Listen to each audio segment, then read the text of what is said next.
Greetings and salutations, and we're back with the Hardcore One Talent Challenge Paladin, but it's doing Sacrifice. I believe where I left off is to go rescue Anya from the frozen river underneath the Crystalline Passage. I still enjoy the Warlock. Right? I've been playing him a lot. As a matter of fact, the one Warlock I have is named Dead Meat. He's actually still alive. He killed Duriel. He's in Act 3 now.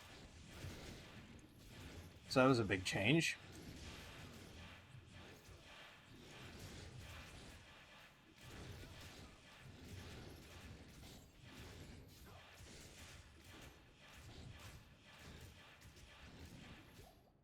But I've just really been loving this game. I know a lot of people give it a lot of crap because it's a Blizzard product, and oh my god, you spent money on the expansion. Look,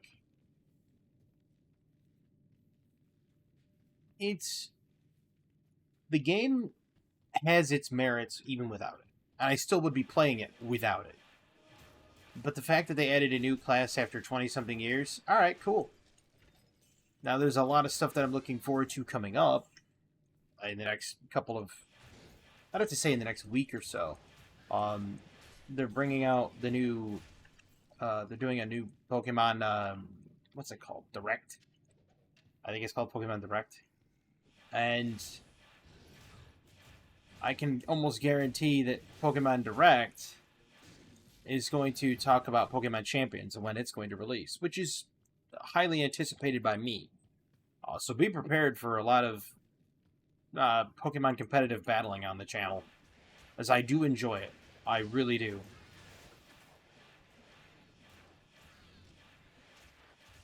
And I've been contemplating, I've been kicking it around in my head at least a little bit. Generally, I don't go try hard in Pokemon. I try to have fun with it and come up with some wacky ideas, much like with Hearthstone. But I sit there and I thought about it. It's like, you know what? I kind of want to really just sit down and crank out a solid Pokemon team. You know, throw a couple of walls, in there, a sweeper. I love mixed sweepers. So mixed sweepers that are both special attack and physical attack. Sceptile's a really good one with Unburden. Now, for those that don't understand the Pokemon metagame, I can explain it in a real quick way. Obviously, you have your 6 stats on your Pokemon. You've got your HP, your attack, your defense, your special attack, your special defense, and your speed. Those stats have a limit based on the Pokemon, based on their nature. Of course, their nature gives them plus 10% of a stat or minus 10% of a stat, but let's not go too heavy into the natures yet. You can allocate 510 effort values, otherwise known as EVs, into your stats. 510 cap. Bang. That's it. Of that, you can invest 252 into one stat. Now, most people don't seem to care that the reason, you know, that they'll invest 252 because it's divisible by 4. And when you get divisible by 4, that's what increases. For every 4 points into a stat, you get an additional bonus, right? That's why being divisible by 4 matters most. So what you'll hear, 9 times out of 10, is they'll say, oh, well, you have 252 stat points, or 252 effort values, you put it into one, you have 252 effort values, you put it into another, you have another 4 to deal with. It's like, no, you have another 6. So don't tell people they have 4. Be reasonable. Tell them they have 6, but then tell them that it only counts for the 4 when it comes to stats. Nevertheless, so you get your stats, you can allocate them how you want. Now, some Pokemon do function better at certain things than others. Like, for example, to keep it simple to the original 151, so that people know what I'm talking about, because a lot of people, you know, never played past the first 151 Pokemon. They kind of gave up because the game just didn't appeal to them or whatever. And why can't you use that? You don't have enough strength? Yeah, you have only 90 strength. You don't have enough stats. Jeez. Not William Wallace, it's William Weak Sauce. Look at him. Can't even lift the thing. To be fair, neither can my paladin, but let's not go there. Anyhow.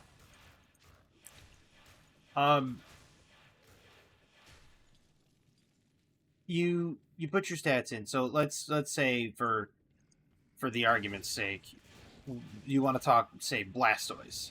Now, Blastoise's stats are rather defensive. He's quite good at being a wall. He's bulky enough that he can take hits on both special and physical. And he can dish out hits because his special attack's pretty high. His attack kind of fails a little bit, but his speed is abysmal, so you're not going to really outspeed much as a Blastoise. So investing in speed would not be ideal, right? And there have been people that have tried mixed wall Blastoise. There have been people that have tried, other types of Blastoise like that. But he's got his slot and his purpose. He's also good at inducing status or doing what is called hazing, because they used to have haze. At least, I don't know if he can learn haze anymore. I don't know if that's still in his move pool. But haze basically removes all stat adjustments. So if somebody's over there doing Swords Dance, getting two stages of attack, you come in, you hit haze, those stats disappear. He used to do that, and he used to have ice beams to be able to freeze things. He's kind of fallen off the wayside. Not a lot of people use him anymore. You might see an odd Blastoise here or there, but I'm using that as an example. Now, a physical sweeper would be somebody that has a large physical attack stat, and it doesn't really matter what their special attack stat is. In the original 151, I think the closest thing you're going to find to that is probably Kangaskhan. Nidoking. Nidoking's got a decent attack stat. So Nidoking would be up there as well. And they're decent attackers. The typing kind of matters when dealing with Pokemon. But for the most part, the things that matter the most are move pool and the role they play.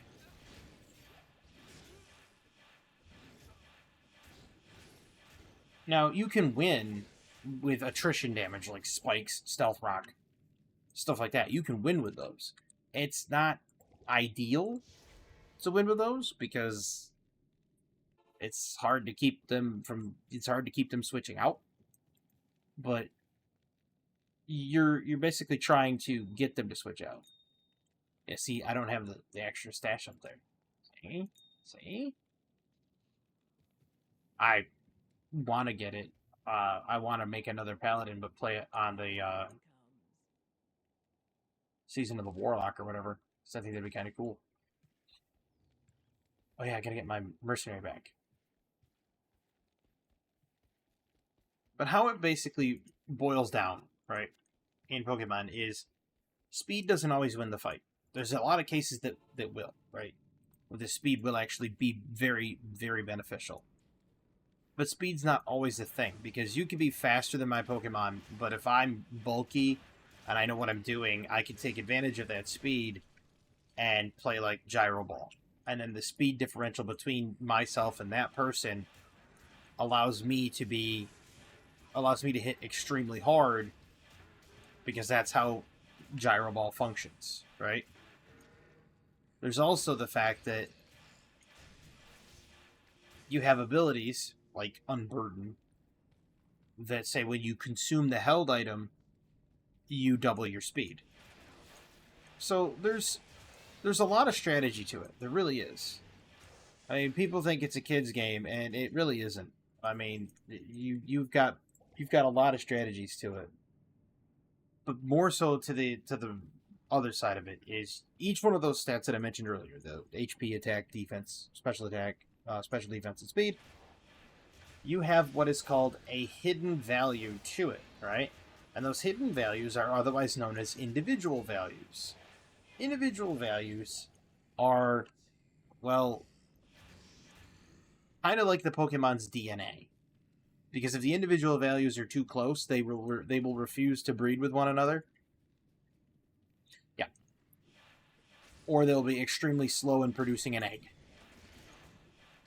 Because they don't want it to go completely parabolic and bananas, effectively.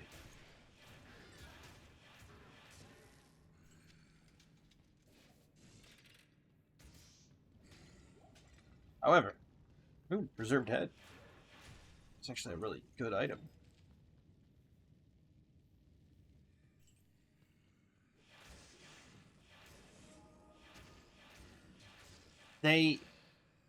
Those individual values range from 0 to 31, which seems like an awful lot of variance, but 9 times out of 10, you'll end up catching, your bog standard Pokemon's probably has 10 to 15 or higher of a stat in individual values, and that's just on average.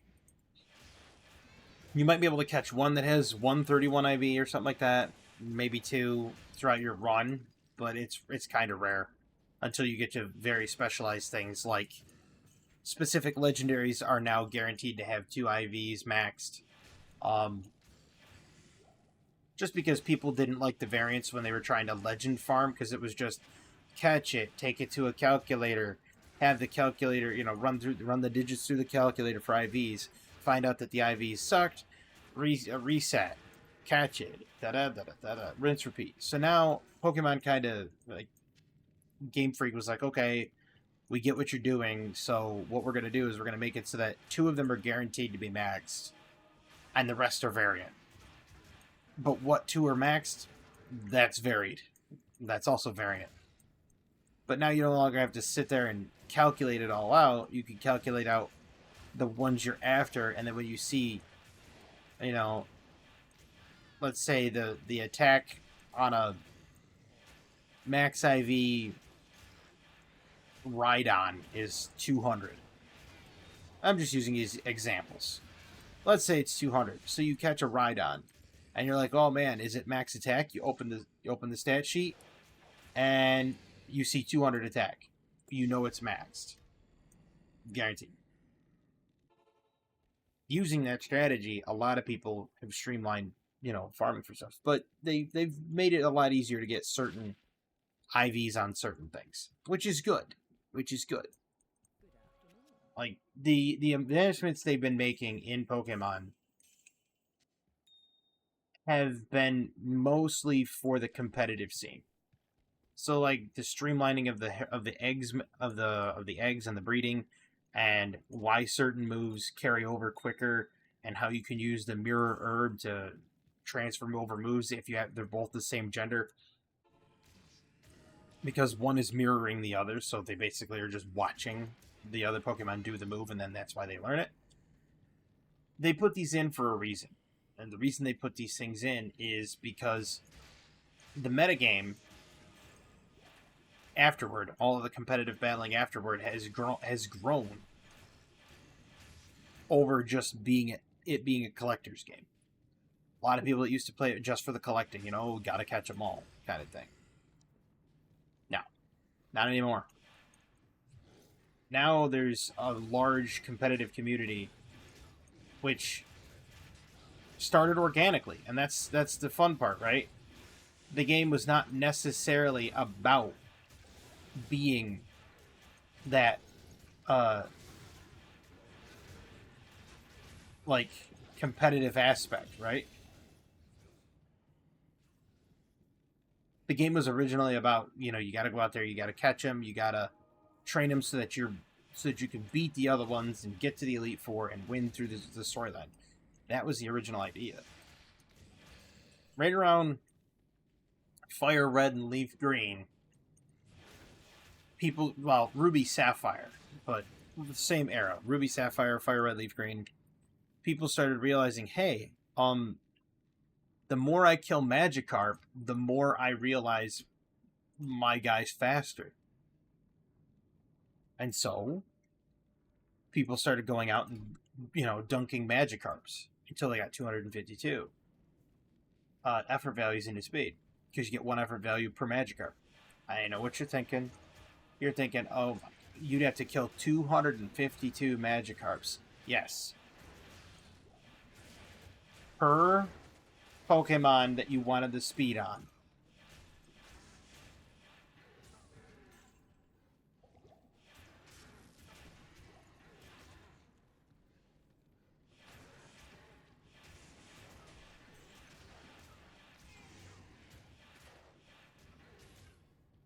That is exactly how it did. That is exactly how it went.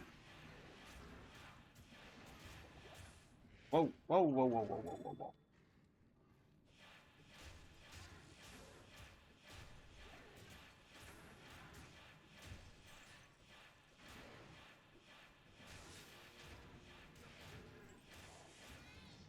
I was getting a little dangerous there. I gotta go back and get my mercenary again because he died again.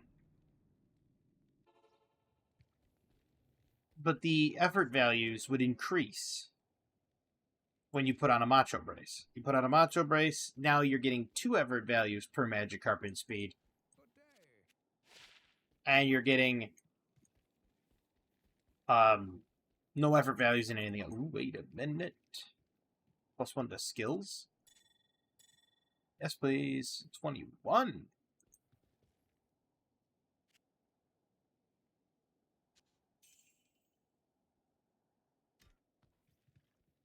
In sacrifice now.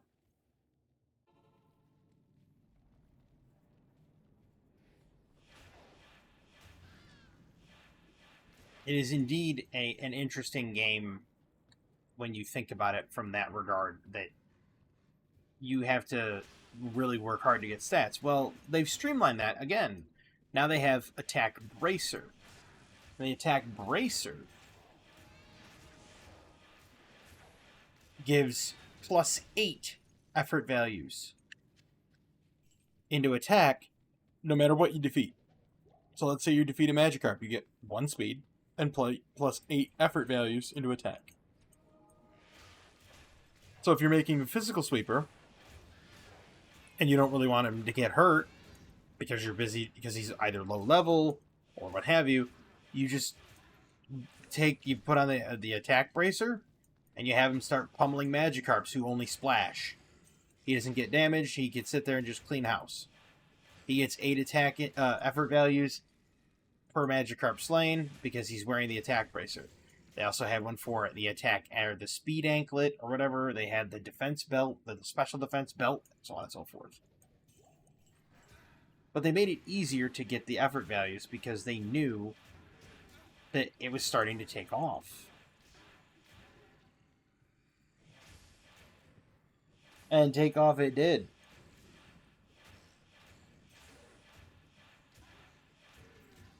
Now you have entire entire web pages dedicated to knowing what gives the best effort values, how easy they are to beat, and so on and so forth, and it's all just to make the metagame easier.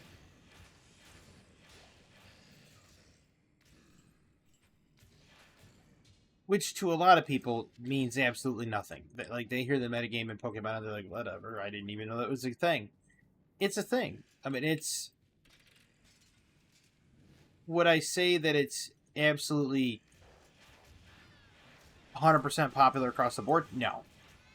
I wish it was more popular. I really do. I wished I could get a community of competitive battlers that we could just get together, like, online, on a voice chat program. It doesn't even matter. You could use just any old voice over internet protocol and just get together and have a chat while battling in Pokemon.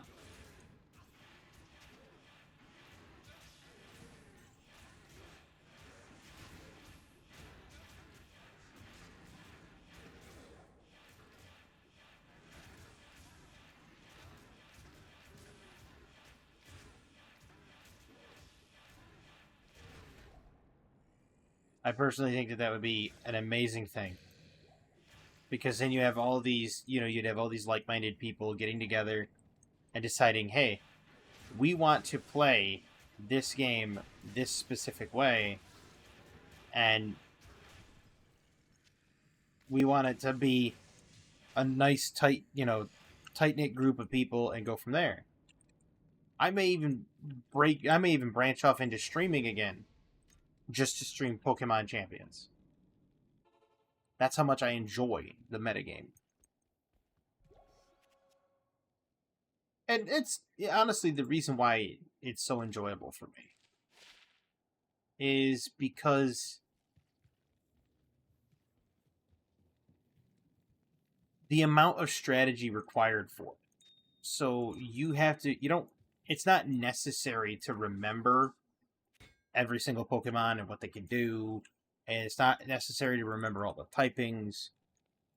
None of that's necessary, right? You just have to know your strategy going in. And once you can figure out the opponent's strategy going in, it makes things a whole lot easier, because then you can basically kind of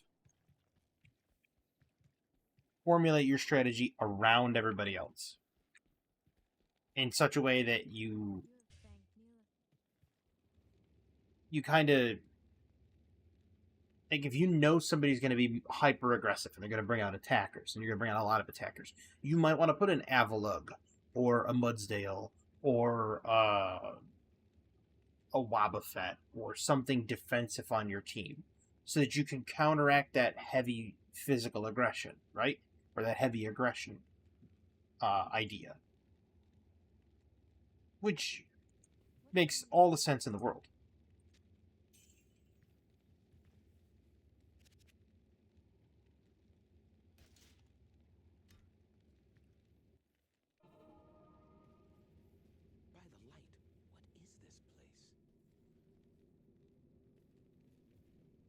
And it's just a good time.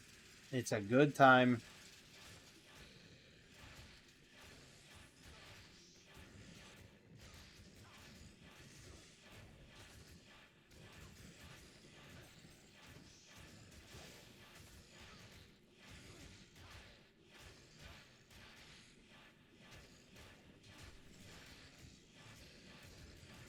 Because there's hundreds of thousands of permutations of what could happen on the first turn. And that's the cool part about it. Yeah, you start running into the same teams every once in a while, but it's still, the amount of actual, like, in just a 1v1, it's like, are they going to use, say, protect or detect to scout out what I'm doing? Are they going to anticipate my move and instead use feint to then do damage to me and go and bypass the protect or detect? It's like, there's a lot of gamesmanship that can be played there. And despite what anybody says about the game, it is extremely balanced.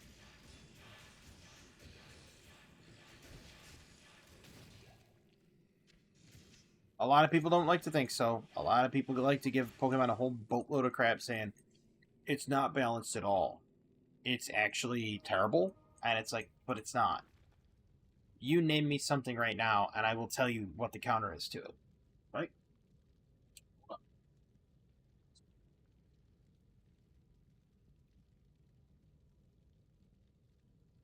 Finally started getting cold. Too warm after taking a shower, and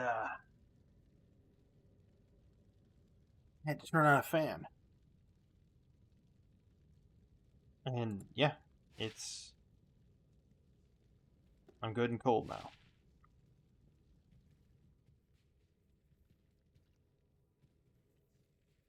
But it doesn't really matter what they do or what they run. There is a counter to it, 100%. I mean, it technically, you could say the same thing about any competitive game, right? You could say it about League of Legends. You could say it about Hearthstone. You could say it about any game that's got a competitive edge to it. There's a counter.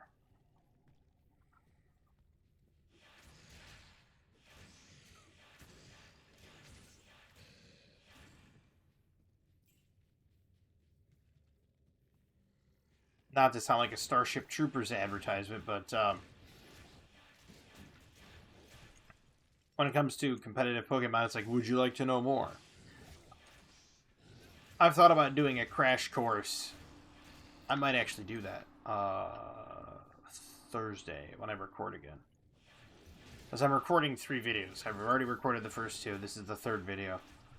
And I might record the video on Thursday to see if I can do it.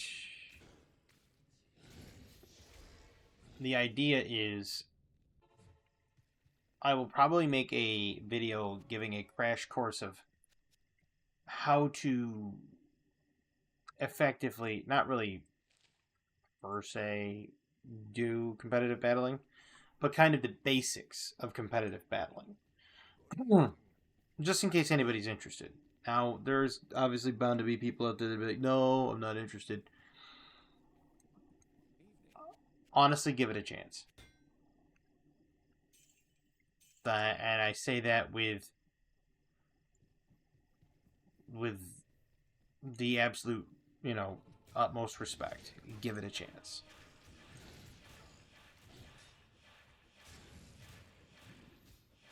And the reason I say that is quite literally, back when I was playing World of Warcraft, and I was playing, I don't know what it was. It was what, first time Burning Crusade came out, I think. It was either Burning Crusade or Wrath of the Lich King, one or the other. I had a friend online. I still have that friend. He's still on my friends list. He originally was not... He was into Pokemon, and he's like, I don't know. He's like, I'm getting out of it. It's kind of a kid's game, I said, do you know about the metagame? And he goes, what metagame? I said, the metagame. I said, were you, competitive battling? And he goes, no. No, I didn't. I started talking to him about EVs, IVs, math, all the math that goes into it, etc., so on and so forth. And he goes, oh, that's kind of interesting, but I don't see where the difference is. I said, okay, well, send me your friend code, on a DS, because that's what we were doing back then, was on, was it, I can't remember if it was Diamond and Pearl back then, but anyway, we were doing, it was on the DS. And we sit down to battle. He brought his 6, I brought my 6, and I beat him with a Ludicolo. Just a Ludicolo. And mind you, I did not have good IVs on that Ludicolo. They were absolute dog water IVs. But I still beat him with the Ludicolo because that's the difference between a trained and an untrained Pokemon.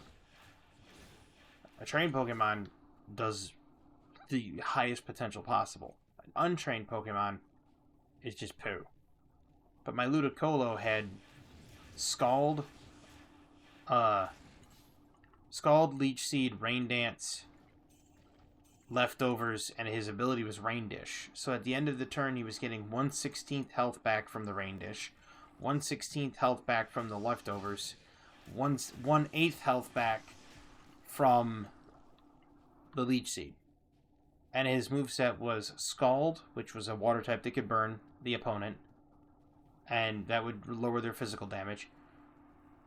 Leech Seed, Rain Dance, and Protect. So I'd throw the seed out there, I'd hit a Protect, so I'd get some health back. I would throw the Rain out there, I'd hit another Protect, so now I'm getting a ton of health back.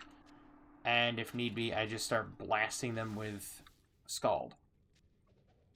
I ended up beating his entire team with just the Ludicolo, and he was so livid about that Ludicolo. He's like, man, I hate that pineapple. It haunts my dreams. But in just that one battle, he went from hating the game to loving it again. I hating the game, I mean, he went from being almost out of the game completely because he didn't see a point to loving it again. Because it added a whole new depth to the game. And we still talk about, competitive battling to this day. Matter of fact, I probably got to talk to him about Pokemon Champions in the near future. Because I'm really looking forward to it.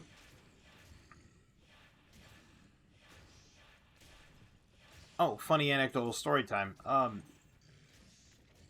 So it ran along. This is still talking about Pokemon. It ran along, I don't know, 2-3 months, right? I didn't think anything of it. He finally comes up to finally messaged me. He's like, I got a team built.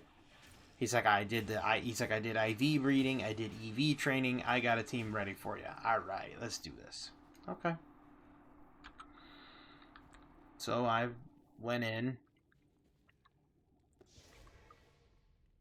Battle started. I lost a Pokemon or so. He lost a Pokemon. I think at the time he only lost like one. And then out came my Drifblim. My Drifblim was an unburdened Drifblim that knew Calm Mind, Rest, Shadow Ball, and Recycle. And when he knew those moves, he would be holding a Chesto Berry. Chesto Berry wakes you up from sleep. How it works. You use Calm Mind. Calm Mind gives you +1 special defense, +1 special attack. Shadow Ball runs off of special attack. So you buff up with Calm Mind, and you buff up with Calm Mind again, and then you do it a third time. And then you rest. Rest restores your health 100%. Doesn't matter where you are unless you're, dead. You could be at 1 HP. You hit rest, you're going to full. And it's removing all status on you. So if you're paralyzed, gone. If you're poisoned, it's gone. If you're, burned, it's gone. Just throw those stats away.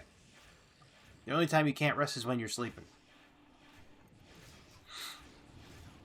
The downside to rest is it makes you sleep for 2 turns, right?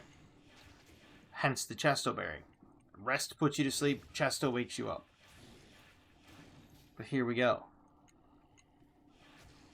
Unburden says whenever I consume an item, whenever my Pokemon consumes an item, a held item, double my speed. So I Calm Mind. I get the Calm Mind stats. I rest. Gets to health, gets to full health. The Chesto Berry wakes me up. And because the Chesto Berry was consumed, my speed doubles. I then use Recycle to re-equip the berry in my hand. Now that the berry's been re-equipped, I continue doing Calm Mind until it's up to 6. When it's up to 6 stacks of Calm Mind, I then rest, recycle, and then I start Shadow Balling my opponent for lots of damage. Now, the second time I unburden, back in the day, this is how it worked back then. The first unburden doubled my stats, right? The second, not my stats, but doubled my speed. The second unburden doubled the double. It was such a broken strategy that Nintendo actually had to nerf it. They actually nerfed the ability, which is uncommon for Nintendo to nerf something. But from the last usage of Unburden to the next usage of Unburden, they nerfed it. How they nerfed it is when you re-equip an item, whether it be through Trick, Recycle, doesn't matter. When you re-equip an item, you lose your speed that you've gained. Your speed drops back down. And it was to prevent people from making a Drifblim and doing what I did.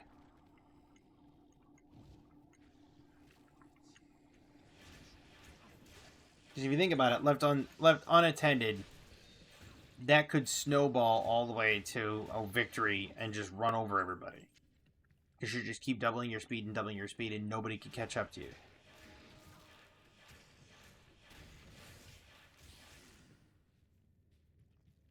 So the potential to run away with everything was there. And I can see now why they did it, why they nerfed it.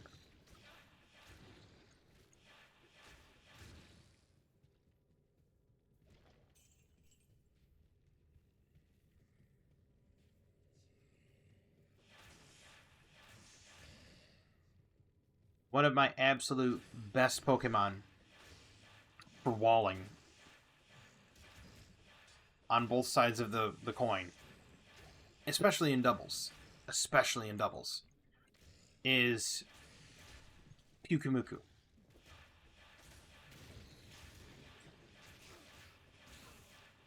You wouldn't think Pyukumuku it would be the best, would be one of the best, but he is. The whole premise of Pyukumuku is he poisons the enemy. He's got innards out, so that if you try to kill him or if you one-shot him and he loses all of his HP, innards out procs, and then you lose the amount of HP equal to his maximum HP. He can learn Helping Hand, which boosts your ally's attack on the next move they use. He's just solid. He's got a way to devour debuffs off your ally. He's just he's the complete package. And he's a great wall. He's got great wall stats. And I can already tell right now, you're going to see a lot of Shuckles. In Pokemon Champions, you're going to see a lot of Shuckles. You see Shuckle, Cresselia, Blissey. You might see a few Miltank. Miltank's pretty good on the physical side. You might see...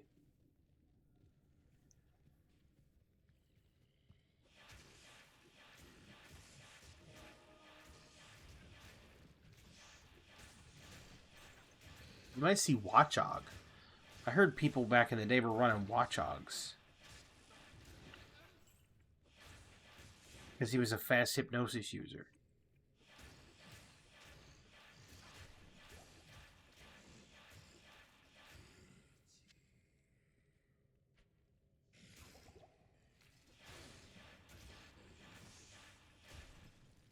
You know, one of the ones I used that no one else did was Kecleon. Kecleon was really good. Not a lot of people liked him, though. I thought he was grand. And the reason I think he's grand, his ability is called Color Change, which means when he's hit with a typing like Dark or Fire or what have you, he becomes that type. Which, you know, you'd think, well, that's easy to counter. You just hit him with, like, Grass and then hit him with Fire. Okay. But let's say you hit him with Grass. Does your Grass type have a Fire move? If they're the only one left? So it can also hinder the opponent by making it so that you're durable against his attacks.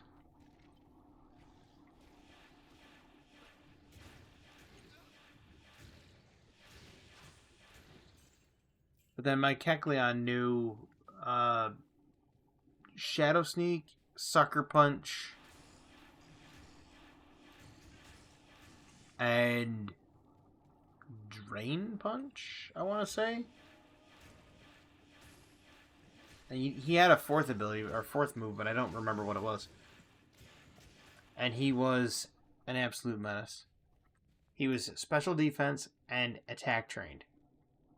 So he'd come in and just wall off people doing like thunderbolts. It was hilarious.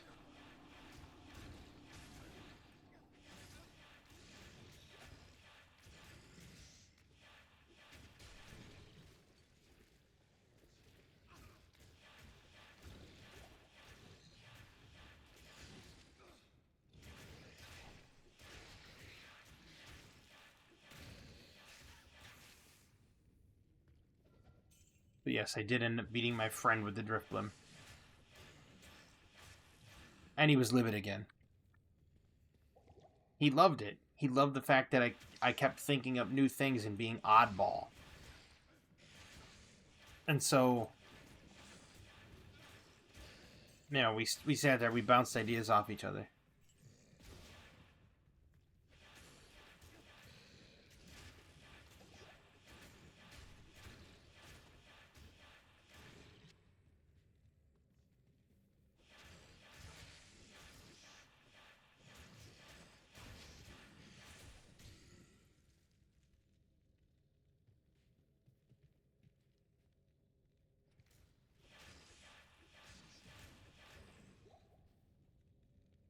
I'm starting to think maybe I need to put into dexterity. I need to stop doing vitality. Just need to start jamming it into dexterity. And then next difficulty, if I make it, I'm going to I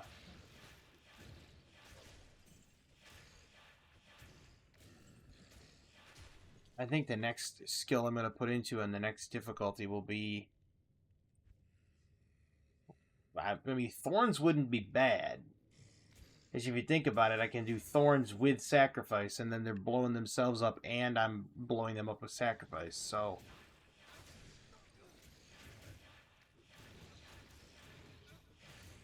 Or I could do might. I do might and I get damage, but then it's very dependent on my attack rating. So if I can't hit him, I'm not going to do damage, and then that's the rub.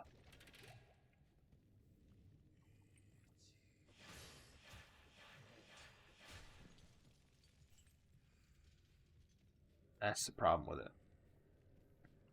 I want the waypoint before I sign off.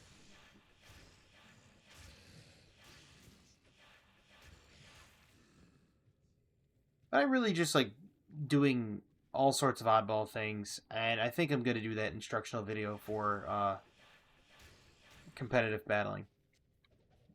Not so much because I just think there's a lot of people out there that don't understand what it is. And I wish people would understand more of it. I think people could not really learn, not learn so much from me in terms of strategy wise, but I think that if people found out that there is another way to enjoy Pokemon as a game instead of just collecting, that you'd see an influx of people playing it. I really do. And it's never really too late to start, honestly. Like,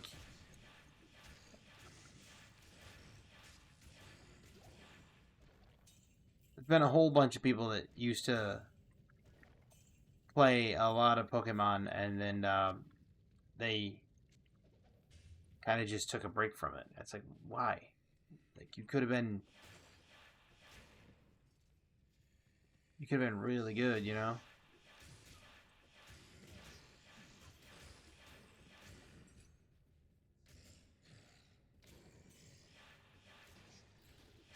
There's a guy way back in the day.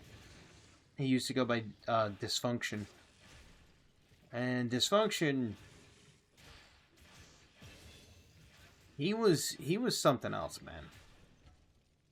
Like, his skill in Pokemon was absolutely obscene.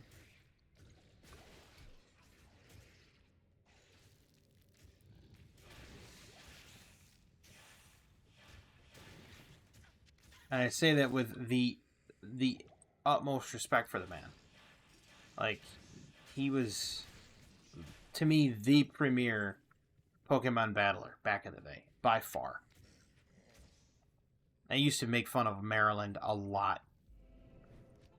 If you don't know who Maryland is another Pokemon battler. And him and Maryland had a falling out.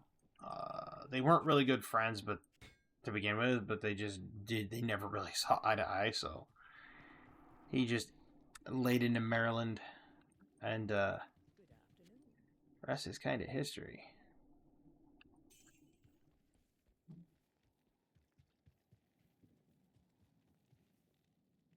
But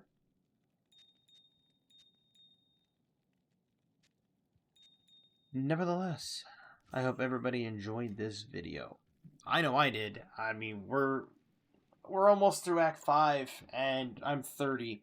I'm thinking, because if I go Thorns in Nightmare, Thorns will help me carry my character to probably Hell difficulty. Then it boils down to, what am I gonna do, right? Because I'm only allowed one talent per difficulty. If I go Thorns, I could go down and get nothing. If I go Might, I could at least get Holy Fire, which is meh. And this gets, Redemption and Fanaticism.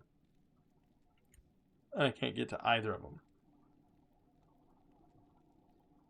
Maybe run Defiance for hell difficulty. That way I can just defense up and get tanky. I don't know. Probably. We'll see. I mean, Zeal's not very helpful. I mean, I could go Zeal. If you think about it, I could go Thorns on Nightmare or whatever, go into Zeal, and then do Thorns Zeal, or do like Might Zeal. That way I get a lot of damage. Because this has 480% damage and 160% attack rating. This is going to have quite a bit, I would assume.